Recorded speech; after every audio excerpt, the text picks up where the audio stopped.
I'm David from Levika Photography, and today we are checking out the Godox TT350O for Olympus and the TT350O for Fuji, and they're pretty much identical, so we'll go over with them and I will tell you my experiences on the cameras that I have with them.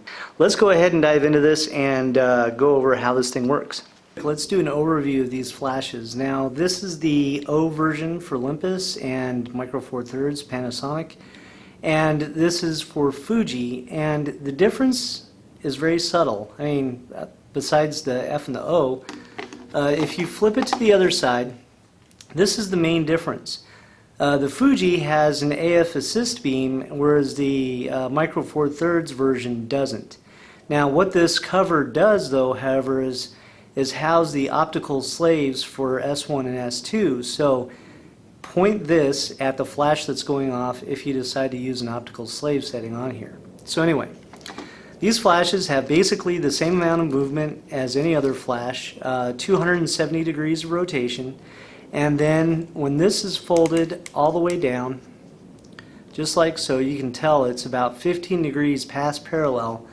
One tiny click brings it up to parallel, and then you can go 90 degrees straight up off the camera, which is good.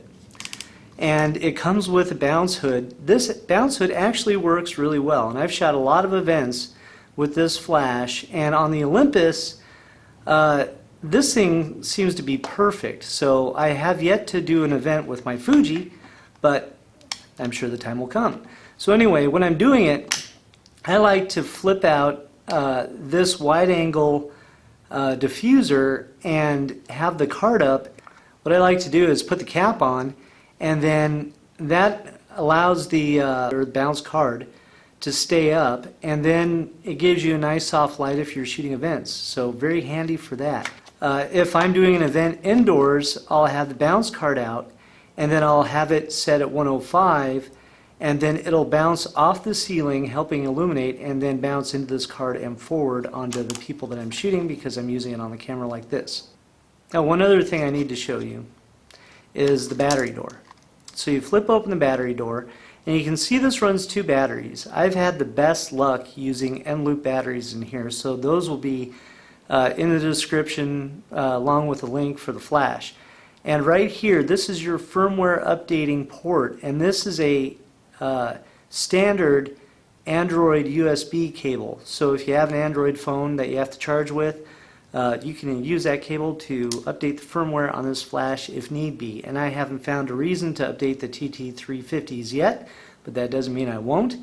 So anyway, let's go over how the flash works. Now the menu system is basically the same on both of these, but on the Fuji it has a few extra features that you need to know about. So first, let's go over the mode button. You have TTL. TTL on auto just looks just like this, and then on here you can turn it all the way up, and it goes up 3 stops and down -3. To be honest with you, on the Olympus version I did this at an event just to see how TTL worked, and I got the little overheating warning light coming on. It didn't actually overheat on me, but I got the warning light. So I'm not a fan of TTL for that reason, just because it pre-flashes. But anyway, let me go into mode. So manual mode, you can go from 1/28 power all the way to full power, and anywhere in between, which is really nice. And I usually use these just on manual. And then you've got multi, and multi, the way that it works is you can roll the dial, and that changes the power of your main flash. And then if you hit set, it brings you to the hertz. So this is the frequency of how many flashes are set apart. And then you've got the number here, if I hit it again, of how many flashes it's actually going to fire. So that depends on the power. Now the power we have up kind of high, so it's only letting us fire twice. It hit 6 hertz. So this is used for longer exposures. You really have to play with it to get to use it. You get interesting effects, but it's not something you use every day. Let's go ahead and look at the zoom settings of these flashes. Now this is where they differ. The TT350 is set at 105 all the way out, and the Fuji is set at 69. They are still exactly the same. Now the reason why I'm showing you this is because the zoom button is the next button To change the zoom, all you do is hit the button and roll the dial to whatever it is that you need. That is auto when it says AU. If it says 24, you're at 24 on the Olympus, and when you flip out the bounce door, it automatically goes to 14 on the Olympus.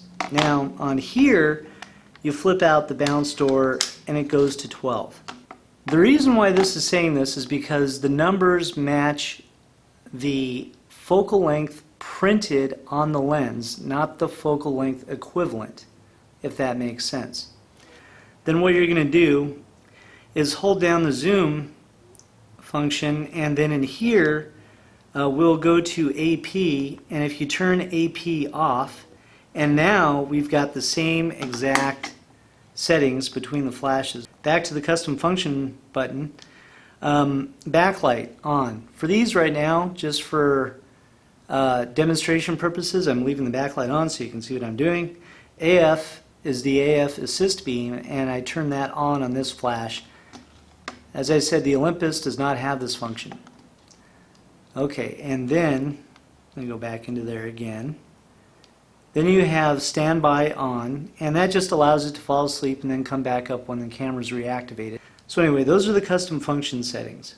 And this has the same thing except for that weird APS-C size setting and AF assist beam, because this one doesn't have AF assist beam. So anyway, from here we can turn on high-speed sync the same way, just by hitting the high-speed sync button, and then slave mode. Now we have S1 and S2 here, but that turns those off. If we hold down the high-speed sync button, then you're going to get the wireless function mode coming up.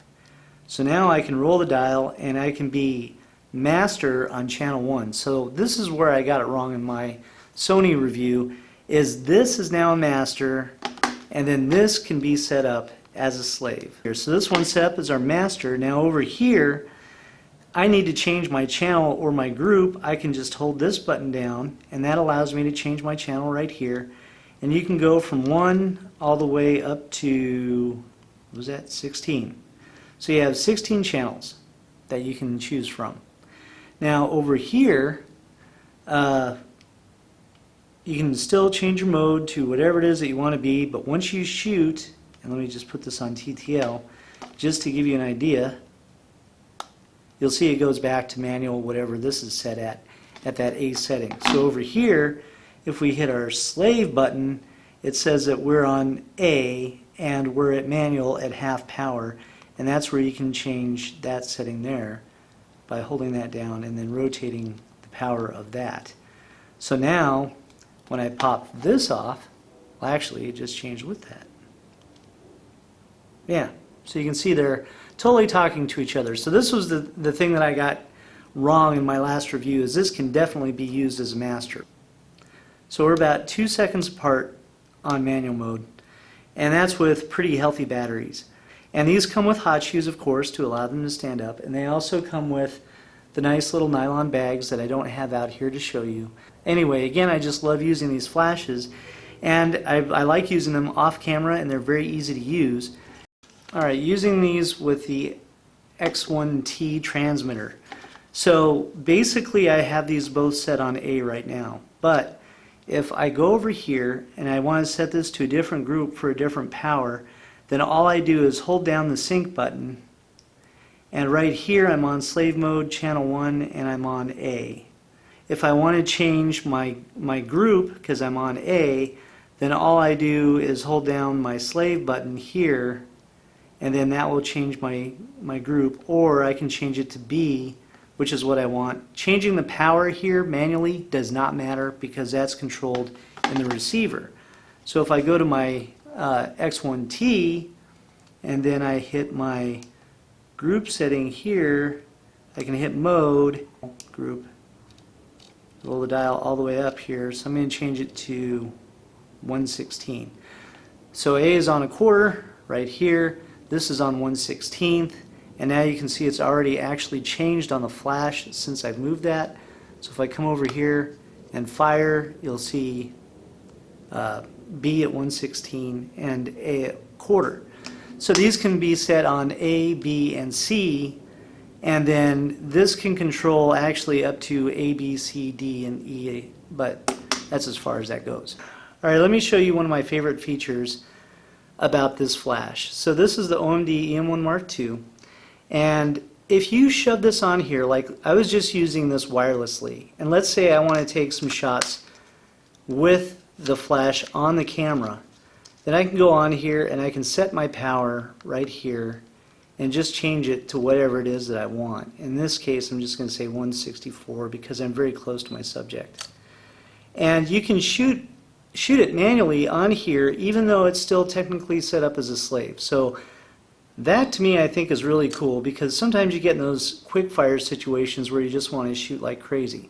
So if I'm bouncing off the ceiling at a quarter power, that's pretty quick. I mean, I can shoot that pretty much consecutively with as fast as it can actually focus on it. So very fast. Love that little flash. It's just such a handy little flash.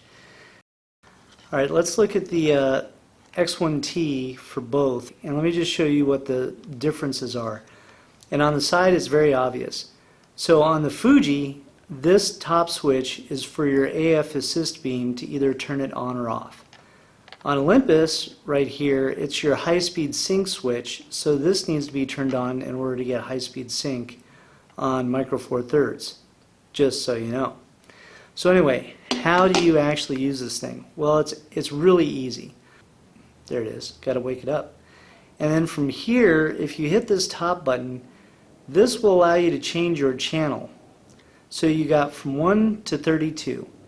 And then holding this button in for a long press brings up your custom function menu. All you do is hit OK again to get out of there. Now from here, to change which flash you're on, all you do is roll the dial. Once you find the flash that you want, you hit the group button and that will allow you to change the power. If you want to change the mode of that, then all you do is hit mode and you can either get off, TTL, or manual. So really pretty basic, and there is a pass-through setting to get this to turn on. You do need to go in and turn it on in the custom functions. Alright, let's go through the custom function settings on this really quick. So what you do is you hold down the check OK button. This first button means time delay. So on my Sony A7R, on the Sony S version of this, I had to set this to 42 to get the shutter to sync up right. On Olympus, I haven't seen any issues. I doubt you will. Alright, so function number 1 is going to be single contact mode, and that allows this contact up top to work if you need be. If you want to put a flash up there while you're shooting. But I don't think it works with high-speed sync because there is no other port up there, just the single contact. Okay, so function number 2 is your zoom setting. Now your zoom setting here, this just allows you to zoom from here if you need to. Right now it's turned off and it doesn't change anything. Function number 3 is in. So on the side of this, underneath this little port right here, you have a PC sync cable and your USB firmware update port. So that PC sync cable, you can either have information going into it or coming out. It depends on how you want to set that up. Alright, so let's go to function number 4. This is multi-flash, if you want to use multi-flash, and this is a pain in the ass to set up in here. If you really need it, it's here, otherwise I recommend staying away from it. Function number 5. So this is the, on this setting you can switch this just to tell you what the lowest power setting is of your flash. If it's 1/28th of a power or 1/256th of a power. Okay, and let's go to function number 6. The number of groups. So let's go ahead and change this. So we're going to hit group and we're going to switch this to 3. Now basically before we were displaying A, B, C, and D, and E, now we're just displaying A, B, and C. Alright, so number 7. Number 7 is not active here, and this is the beep, and I have a tendency to leave this off. So just leave it off because it's annoying as hell. Okay, so let's go ahead and hit OK. Now we just have A, B, and C, and it's much easier to navigate through. So that I like. Alright, so the settings on the X1TF for Fuji. So the first function again is the shutter delay if you need it. It's there. So function 1 is single contact mode to pass it through the port up here. Function 2 is your zoom setting, and again you can turn it off or turn it on here. Function 3 is your PC sync port, which is on the side here, going in or out. Function number 4 is your multi-flash if you need to do so on here, and again I recommend not. Function number 5 is your lowest power setting on whatever flash device you're using. Function number 6, that is AF Assist, and that is where you turn it on in here if you need it. Otherwise you can use the switch on the side, which I don't even know why it's in there. Okay, function number 7 is the number of groups, and again I don't really ever use more than 3, so I'm going to go ahead and change that here, and it says either 5 or 3, so we want just A, B, and C. That'll make life easier. Function number 8 is the beep on and off. I like to leave it off because I hate it. Function number 9 is a custom Fuji setting, and that allows your settings on here, I guess, to be mandatory, if that sounds correct. Alright, on the Fuji, the way the TT350F works is a little different. So if I hit the menu setting, go into flash, this is what you see. So notice I've got sync right here for focal plane, so that automatically puts the flash on high-speed sync. I cannot remove high-speed sync from here, I have to do it from there. I can change my power on the flash, and it'll automatically change on the camera body, which is kind of odd, but if I change my mode, it'll automatically change on the camera body as well. So the flash works really good on here. It just mimics the settings. If you don't want high-speed sync and you want like rear curtain, you have to change that information there. So that's where you go to first curtain, second curtain. Auto gives you high-speed sync. So if I change that from there to, say, second curtain rear, then you'll see it actually changed on the flash. So the flash communicates fully with the camera, and this works great. I have had zero issues using that. Alright, so with the transmitter on the Fuji, I can enable focus assist here, and then it'll actually go through the transmitter. But, you know, the light in here is too bright for it right now to actually turn on, so not a big deal. But where it gets weird is, okay, up here I'm on manual. If I go into my menu and go into my flash settings, I am stuck on TTL.